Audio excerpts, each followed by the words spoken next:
Hello everyone, I hope you are doing well. So आज से लगभग 2 वीक पहले 14 अप्रैल जब ईरान की तरफ से लगातार 300 से भी ज्यादा ड्रोन्स एंड मिसाइल्स इजराइल के ऊपर दागे जब गए थे और इजराइल इसके डिफेंस में अपना आयरन डोम यूज किया। और आयरन डोम जब यूज किया गया जिसमें इजराइल तामीर मिसाइल्स के जरिए सारे मिसाइल्स, ऑलमोस्ट सारे मिसाइल्स 99% कहा जाता है कि जो मिसाइल्स है ईरान की तरफ से आने वाले, इसको इंटरसेप्ट किया गया। लेकिन कुछ टाइम के बाद में एक्सपर्ट्स जब कॉस्ट एंड बेनिफिट निकाले, खासकर इस अटैक को लेकर और इस डिफेंस को लेकर, तो मालूम ये चला कि ईरान ने जिस तरीके से अटैक किया, जिस मिसाइल्स का अटैक किया, जिस ड्रोन्स का अटैक किया, उसकी लागत लगभग 100 से लेकर 200 मिलियन डॉलर की थी। ठीक है, लेकिन वही दूसरी तरफ इजराइल को इसके डिफेंस में आयरन डोम जो यूज करना पड़ा और इसमें जो तामीर मिसाइल्स का यूज करना पड़ा, इसको लेकर कहा जा रहा है कि टोटल जो लागत है, एक्सपर्ट मानते हैं ये ईरान की लागत से 5 से 10 गुना ज्यादा थी। आप समझ सकते हैं कि अगर ईरान को $100 मिलियन डॉलर अगर खर्च हुआ तो उसमें इजराइल को ओनली डिफेंस करने में $500 मिलियन की खर्च हुई। ये मिनिमम बता रहे हैं, ये 5 to 10 टाइम्स भी कहा जा रहा है, एक्सपर्ट्स ये मान रहे हैं। उसी बीच में एंट्री होती है हमारी दुर्गा 2 की, जो कि DRDO की तरफ से जिसे डेवलप किया जा रहा है। भारत का खुद का लेजर वेपन सिस्टम जो कि आयरन डोम के प्रिंसिपल पर ही काम करता है, लेकिन हाँ, इसमें कोई मिसाइल्स डिफेंस के लिए फायर नहीं करते, इसमें लेजर फायर करते हैं। ये पूरी कहानी हम बात करने वाले हैं और आपको जान के हैरानी होगी कि इसकी जो लागत है ना, लेजर वेपन्स की, ये लागत वैसे तो बहुत सारे जो चीजें हैं, डिटेल्स पब्लिकली अवेलेबल नहीं है, लेकिन एक्सपर्ट्स ये कह रहे हैं कि जो भारत DRDO की तरफ से जो डेवलप कर रहा है लेजर वेपन्स खुद का, इसकी लागत एक लेजर बीम की हम कहे तो ये $3.5 बताई जा रही है, लगभग $3.5। अब करीब करीब आप 300 रुपया मान के चलिए। जहां वही दूसरी तरफ इजराइल को डिफेंस करने में एक मिसाइल्स को लगभग $50,000 जहां एटलीस्ट बता रही लगता था, वहीं पर इंडिया लेजर वेपन्स के जरिए अब जितने बैलिस्टिक मिसाइल्स हो, ड्रोन्स हो, इसको डिफेंस कर सकता है महज $3.5 में। पूरी कहानी क्या है समझेंगे इस वीडियो में,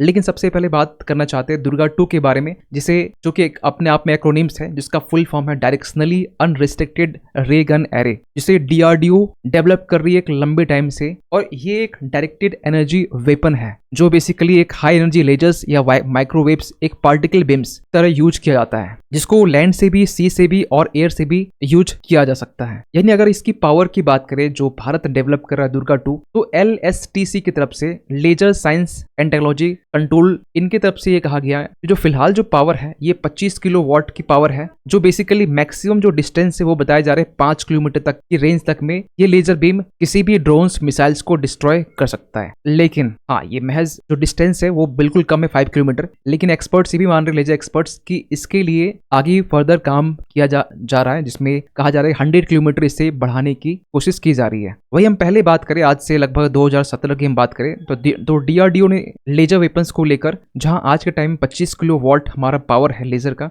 उस टाइम में 1 किलोवाट ओनली लेजर सिस्टम का पावर था, जो उस टाइम में चित्र दुर्गा जो है वहां पर पहली बार टेस्ट किया गया था, जिसका महज जो डिस्टेंस था वो 250 मीटर था। आज के टाइम में तो फिर भी 5 किलोमीटर डिस्टेंस है। यही नहीं, ओनली इंडिया नहीं, बाकी सारे देश की हम बात करें तो यूके की, ब्रिटेन की बात करें तो ब्रिटेन यहाँ पर आज के टाइम में, पिछले मंथ की बात है, जब ड्रैगन फायर जो यूके का खुद का लेजर वेपन सिस्टम है वो डेवलप किया और रिसेंटली टेस्ट भी किया गया। आप जान के हैरान होंगे कि इसकी जो लागत है एक मिसाइल्स को डिस्ट्रॉय करने में, वो है लागत ओनली 10 पाउंड। 10 पाउंड रुपीज में कन्वर्ट करें तो अप्रॉक्सी आपका 1000 रुपए के आसपास में निकलता है। तो कहा यह जा रहा है this new laser weapons can destroy drones missiles at the cost of a pizza. एक पिज्जा की कॉस्ट जितनी आती है उतने में तो एक मिसाइल्स को डिस्ट्रॉय किया जा सकता है एक लेजर बीम के जरिए। यही नहीं, यूएस की बात करें तो यूएस भी यहाँ पर डेवलप कर चुका है हेलियोज, जो कहा जा रहा है कि game changing high energy laser weapons है। इसकी इमेज आप यहाँ पर देख सकते हैं, जिसकी डिस्टेंस कही जा रही है 60 किलोमीटर तक। इसकी जो डिस्टेंस है, मैक्सिमम डिस्टेंस, वो बताई जा रही है। यही नहीं, चाइना की बात करें तो चाइना के पास भी 2022 के टाइम से साइलेंट हंटर है, जो कि चाइना का एक लेजर वेपन सिस्टम है। और पावर की बात करें तो इसकी भी पावर ज्यादा नहीं है, 30 किलोवाट की पावर है। मैक्सिमम डिस्टेंस भी इसकी लमसम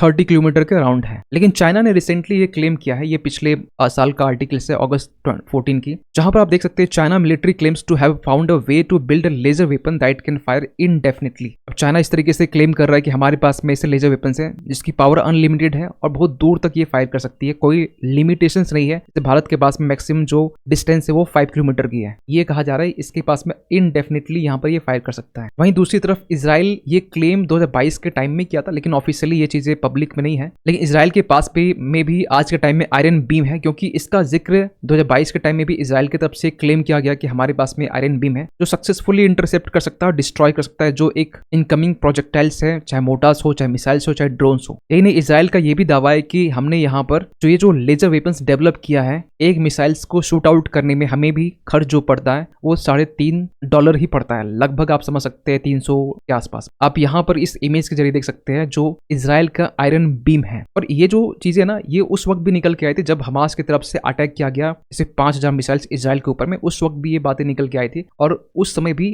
अक्टूबर 17 का ये आर्टिकल है जहां पर इसराइल ने ये कहा था, Israel tests new cheaper laser based missiles defence system amid Hamas rocket attacks. और ये बेसिकली बात कर रहा है एरो बीम के बारे में। और रिसेंटली हम बात करें, ये बेसिकली 25 अप्रैल का ये आर्टिकल है जब यहाँ पर यूएस भी इसराइल को $1.2 बिलियन दे रहा है, क्योंकि यहाँ पर जो आयरन बीम है इसराइल का लेजर वेपन्स, इसे प्रोक्योर करने के लिए। लेकिन सबसे बड़ा सवाल निकलता है कि भारत को यहाँ पर नीड क्यों हुआ खुद की laser beam defence systems develop करने के लिए। देखिए, वैसे तो डीआरडीओ एक लंबे टाइम से कर रहा है, इसकी नीड क्यों पड़ी, इसके पीछे थोड़ा हम रीजन जाने तो आप पाएंगे कि S-400 जो हमने रसिया से डील साइन की थी, ऐसे 5 S-400 को लेकर जिसकी डिलीवरी 3 तो हो चुकी है, और 3 होने के बाद में इसे 3 जो है चाइना के बॉर्डर के पास में डिप्लॉय भी हमने कर दिया। ये देख सकते हैं पिछले साल का आर्टिकल से जब ये अपडेट निकल के आ रहा था कि IAF Indian air force deploys 3 S-400 missiles unit on China Pak border, process to start delivery on the other 2 units of to begin soon. बाकी जो 2 है इसकी डिलीवरी में थोड़ा टाइम लग रहा है। और पिछले कुछ दिन पहले का भी आर्टिकल था जिसमें ये कहा जा रहा था कि रसिया भी फिलहाल जो 2 S-400 है इसकी डिलीवरी में और भी टाइम लेने वाला है, क्योंकि वो खुद इन्वॉल्व है रसिया यूक्रेन वॉर में खासकर। लेकिन सबसे बड़ा हर्डल्स था कि S-400 जो बहुत ज्यादा कॉस्टली था, कहा जाता है कि एक जो S-400 है उसकी लागत पड़ी हमें 5.25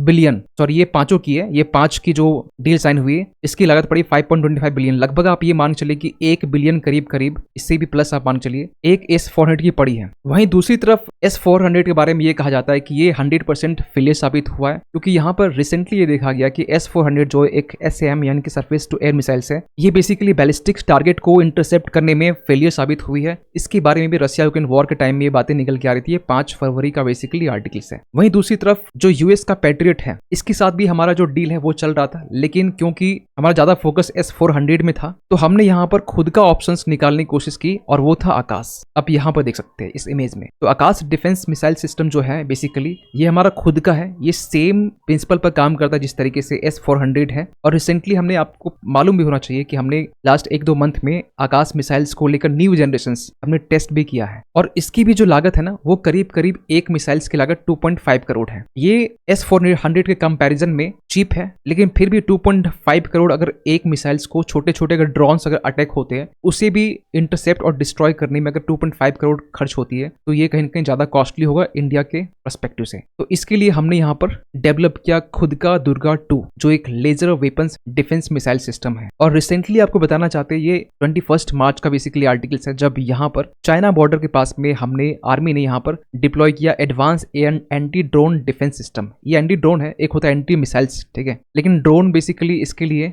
बहुत ज्यादा खर्च करने की नीड नहीं होती है। तो यहाँ पर हमने ऑलरेडी यहाँ पर डिप्लॉय कर दिया है जो एक new indigenous integrated drone detection and interdiction system है। यही नहीं, यहाँ पर हमने एक देसी पोर्टेबल एयर डिफेंस मिसाइल्स की भी हमने बात कही है। और यहाँ पर रिसेंटली आपको बताना चाहते हैं भारत बहुत जल्द यहाँ पर एक देसी portable air defence missile system भी डिप्लॉय करने वाला है। इसकी बहुत जल्द टेस्ट की जाने वाली है जिसका नाम basically indigenous very short range defence system होने वाला है। क्योंकि आकाश और लेजर वेपन्स तो एक बड़े मिसाइल्स के लिए हम लोग डेवलप कर लिए, छोटे के लिए फिर क्या करेंगे, जो बेसिकली छोटे रेंज के लिए और छोटे ड्रोन्स जैसे अटैक के लिए हम लोग क्या कर सकते हैं। तो इसके लिए हमने देसी portable air defence missile system को डेवलप करना स्टार्ट कर दिया। बहुत जल्द इसे हम लोग डिप्लॉय कर पाएंगे और इसे भी DRDO डेवलप कर रहा है, जिसे इन शॉर्ट आप कहते हैं VSHORADS। इसी को कहते हैं indigenous very short range air defence system. तो फाइनली कंक्लूजन में ये कह सकते हैं कि आज के टाइम में जो लेजर वेपन्स है are going to be the future of anti missiles, anti drones and anti aircraft warfare. तो इसीलिए यहाँ पर पूरा जो वर्ल्ड वाइड है इंटरेस्टेड है ऐसे सिस्टम को एक्वायर करने के लिए। और इंडियन स्ट्रेटेजिक सर्कल ये एक ईगरली वेटिंग कर रहा है बेसिकली एक game changer indigenous laser weapons के लिए जो सक्सेसफुली